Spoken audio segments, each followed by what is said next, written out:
Hello बच्चों, good morning. आप सबका इकोनॉमिक्स प्लस टू की क्लास में स्वागत। आज हम करेंगे, बिल्कुल आसान है, आपने फील करके समझने की कोशिश करनी है। जो aggregate demand, aggregate supply and related concept, समग्र मांग, समग्र पूर्ति और संबंधित धारणाएं, उसके अंतर्गत ये उपभोग प्रवृत्ति, प्रोपोंसिटी टू कंज्यूम, इसके बारे में हम करेंगे। बहुत आसान है, जब आप इसको समझेंगे आपको बिल्कुल आसान लगेगा। अकॉर्डिंग टू डिलर्ड, ठीक है, आपने फील करके समझना है। इसमें सारी डेफिनेशंस मैं आपको इस तरीके से बताऊंगा कि आपको उसी टाइम याद हो जाएगी। डिलर्ड में एक परिभाषा, ये जरूर याद रखना, थोड़ा सा इफेक्टिव बनता है क्वेश्चन। डिलर्ड के अकॉर्डिंग एक ऐसा शेड्यूल का मतलब तालिका सारणी होती है, showing the various amount of consumption, जो कि उपभोग के अलग अलग स्तर को दर्शाता है at different level of income. जैसे जैसे लेवल ऑफ इनकम यानी कि आय के स्तर बढ़ रहा है, उससे आपके उपभोग के स्तर में क्या परिवर्तन हो रहा है उसको दर्शाता है कौन, एक शेड्यूल। तो उसको क्या बोलते हैं, कंजप्शन शेड्यूल। ठीक है, समझ आगे होगी कि एक ऐसा शेड्यूल, एक ऐसी सारणी शो करता है जो है ये दर्शाता है अलग अलग कंजप्शन के लेवल को, भूख के अलग अलग स्तर को, आय के अलग अलग स्तर पर। ठीक है, अब प्रोपोंसिटी टू कंज्यूम जो भोग प्रवृत्ति होती है वो दो प्रकार की होती है। ये दो प्रकार की होती है, एक हम बोलेंगे एवरेज प्रोपोंसिटी टू कंज्यूम और दूसरा आ गया marginal propensity to consume. Average propensity to consume इसको बोलते हैं औसत उपभोग प्रवृत्ति, औसत उपभोग प्रवृत्ति, और दूसरा आ गया सीमांत उपभोग प्रवृत्ति।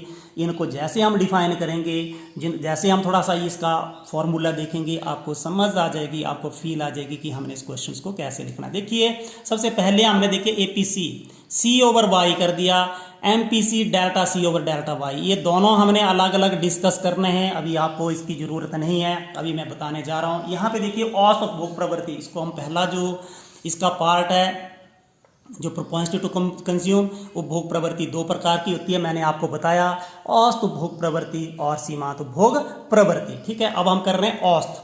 ठीक है, औसत उपभोग प्रवृत्ति, देखिए इसको औसत उपभोग प्रवृत्ति बोलते हैं, सी ओवर वाई। ठीक है, अब यहाँ पे एक डेफिनेशन लिख लेनी in the words of Kurihara. Average बोलते हैं इसको, एवरेज प्रोपोंसिटी टू, औसत उपभोग प्रवृत्ति क्या होता है, किसका रेशो होता है, कंजप्शन टू द इनकम। ये यहीं से लग रहा है, किसका अनुपात होता है, उपभोग और आय का अनुपात होता है। किसका अनुपात होता है, जैसे हम लिखते हैं, एक बात आपने ध्यान तो सुननी है, क्या लिखते हैं, 2/3 लिखते हैं, इसका मतलब हो जाता है 2:3। सी ओवर वाई, इसका मतलब सी अनुपात वाई, सी रेशो वाई।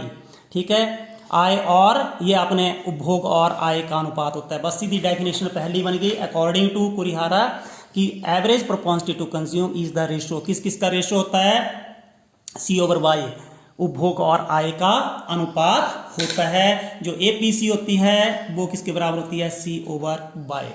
अब आपको वैसे लगी समझ कि उपभोग और आय का अनुपात होता है। अब यहाँ पे देखिए मैं एक सारणी बना रहा हूँ, सारणी के बाद मैं चित्र बनाऊंगा, आपको बिल्कुल फील आ जाएगी।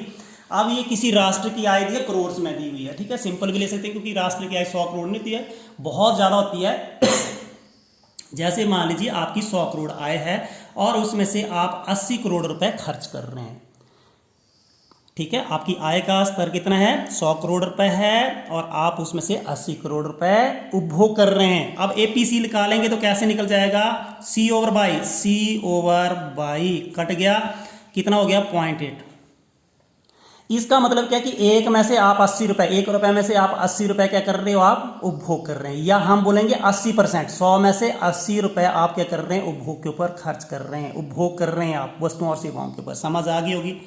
अब जैसे जैसे आपको पता है, मैंने बताया आय बढ़ती है तो आपके उपभोग का स्तर बढ़ता है। आपकी आय 100 से 200 हो गई, आपका उपभोग कितना हो गया, आपने बढ़ाना है इसको, 80 से 120 हो गया। अब क्या होगा, देखिए सी ओवर बाई, सी कितने हैं, सी की लाइन में देखिए 120 हैं और y कितने हैं आपके, 200 हैं, काट दीजिए। ये हो गया आपका 6 दूने 12 और ये 10 दूने 20, ये कितना हो गया, 0.6।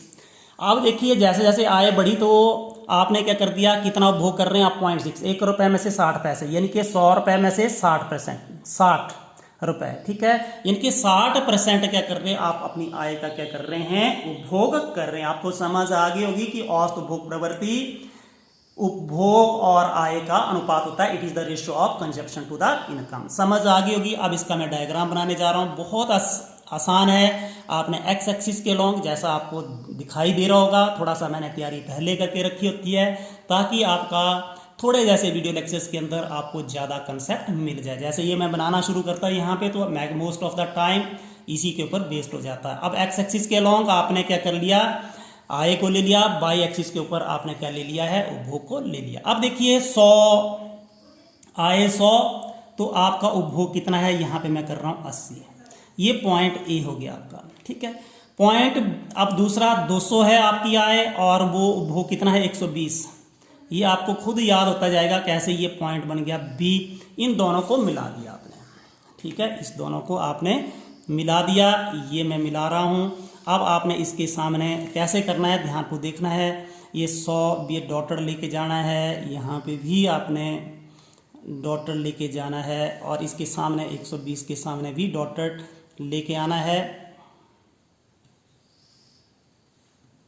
चलो ऐसे ही मैं कर देता हूँ, ये आ गया। तो इस बिंदु के ऊपर देखिए, बी बिंदु के ऊपर एपीसी मैं निकाल रहा हूँ। देखिए ध्यान को देखिए, सी ओवर बाई सी कितना है यहाँ पे 120 बटा ये कितना आए कितने ये, और ये हमारा कितना निकला होता 0.6 और ये 10 कितना निकला होता 0.6। लेकिन इस बिंदु के ऊपर हम एपीसी निकालेंगे कैसे, मैंने बोला सी ओवर वाई। सी कितने हैं यहाँ पे, सी कितना है इस बिंदु के अकॉर्डिंग, यहाँ पे देखते जाओ, सीध में आएंगे यहाँ पे 90 डिग्री कोण 80 और बटा 100, तो यहाँ पे कितने निकल गए 0.8। तो मैंने ये डायग्राम के अंदर आपको बता दिया कि कैसे एपीसी आपने निकालना है। एपीसी किसके बराबर होता है, सी बटा Y, consumption to the income, ठीक है, उपभोग और आय का अनुपात होता है। आपको समझ आगे होगी, ठीक है। इसके आगे नेक्स्ट कंटिन्यू कर रहे हैं, इसका दूसरा भाग मार्जिनल प्रोपेंसिटी टू कंज्यूम, सीमांत उपभोग प्रवृत्ति। आपने याद रखना, जब भी हम सीमांत की बात करते हैं तो एक चीज में परिवर्तन होने से दूसरे में कितना परिवर्तन आता है। देखिए यहाँ पे एमपीसी क्या लिखा है कि ये किसका अनुपात होता है, उपभोग में परिवर्तन और आय में परिवर्तन। डेल्टा का मतलब क्या होता है, परिवर्तन। क्या मतलब होता है इसका, परिवर्तन का मतलब होता है, और इसको हम क्या बोलते हैं, चेंज भी बोलते हैं। आपको समझ आएगी, अब फील आएगी, मैं आपको बता रहा हूँ, आपने ध्यान को सुनना है, ठीक है। आपको आप जब भी डेफिनेशन लिखेंगे, सीमांत उपभोग प्रवृत्ति उपभोग में परिवर्तन और आय में परिवर्तन का अनुपात होता है। मैंने जब भी बोला कि जब बटे में कोई संख्या होती है तो उसको बोलते हैं अनुपात, रेशो, ठीक है। It is the ratio of consumption के change in consumption to the change in income. समझ आ गई होगी दोनों मीडियम के बच्चों को, ठीक है। अब नेक्स्ट देखिए, अब ध्यान को सुनना है। अब आपका ये जो शेड्यूल बना, जैसे मैंने पहले बताया था, आय 100 से 200 से 300, कंजप्शन मैंने अभी भी बताई थी 80 हुई थी, 120 और आगे कर दिया आपने 150, ठीक है। यहाँ पे 40 बढ़ाई, इधर 50। आपको इतनी समझ आ गई होगी। अब देखिए पहले इधर इनकम तो पीछे थी नहीं, कोई चेंज नहीं। अब 100 से 200 इनकम में कितनी चेंज होगी, 200 में से 100 घटा दीजिए तो कितनी आ गई आपकी चेंज, 100। समझ आ गई होगी। अब 200 से 300 होगी, तब भी इनकम में चेंज कितनी आ गई आपकी, 100। इतनी भी समझ आ गई होगी। पहले कंजप्शन थे 0, यहाँ पे कंजप्शन चेंज कोई भी नहीं है। अब 80 से 120 हो गई, तो 120 में से 80 घटा दीजिए तो चेंज कितनी आ गई आपकी, 40। 120 से 150, तो आपकी कंजप्शन में, उपभोग में कितना परिवर्तन हुआ, 150 में से ये घटा दीजिए 30। अब एमपीसी निकालनी है। मैंने क्या बोला, एमपीसी कैसे निकालेंगे, डेल्टा सी बटा बाई, उपभोग में परिवर्तन बटा आय में परिवर्तन। उपभोग में परिवर्तन बटा आय में परिवर्तन, यहाँ पे मैं निकाल रहा हूँ। ये लिखिए, उपभोग में परिवर्तन डेल्टा सी कितने आ गए आपके 40, ये कितना परिवर्तन है आपका 100, तो ये आपका आ गया 0.4। ये समझ आ गई होगी। अब अगला देखिए, उपभोग में परिवर्तन 30 और आय में परिवर्तन कितना आपका 100, तो ये बन गया आपका 0.3। ये समझ आ गई होगी आपको। मार्जिन का मतलब होता है कि आपके आय में परिवर्तन होने से आपके उपभोग में कितना परिवर्तन हो रहा है। When your income that is changing, how much your consumption is changed, कितना चेंज हुआ है, उसको ये मापती है मार्जिनल प्रोपेंसिटी टू कंज्यूम। सीमांत उपभोग प्रवृत्ति मैंने बोला किसके अंदर, उपभोग में परिवर्तन बटा आय में परिवर्तन। अब मैं इसको डायग्राम से बताने की कोशिश करूंगा, ठीक है। डायग्राम आपने देखनी है और डायग्राम आपने करनी है। क्या देखिए, अलोंग एक्स एक्सिस मैंने बोला आय को लेते हैं और अलोंग वाई एक्सिस आप किसको लेते हैं, सी कंजप्शन को, ठीक है। ध्यान पर सुनिए। अब मैंने ये बनाना है, बाई और सी के बीच में 100 तो कितना आ गया 80, 100 आय 100 है तो 80 आय। अब आपकी देखिए 100 है तो ये इसके सीध में जा रहा हूं तो ये आ गया आपके 80। समझ आ गई होगी आप। फिर आय आपकी 200 है तो ये कितना 120, 200 है आय कितनी आपकी 200 और ये कितना आ गया 120। बस इतना ही हमने करना है। दो पॉइंट ही हमने लेने हैं। पहला पॉइंट कौन सा आ गया, 100 और 80 और 200 और 120। ठीक है, इसको मैं ड्रा कर रहा हूं, ये आपको दिखाई दे रहा होगा, ये ड्रा कर दिया मैंने। ठीक है, ये कर दिया ड्रा। अब यहाँ पे भी मैं ये ले रहा हूं, आराम से कर रहा हूं, ये आ गया आपका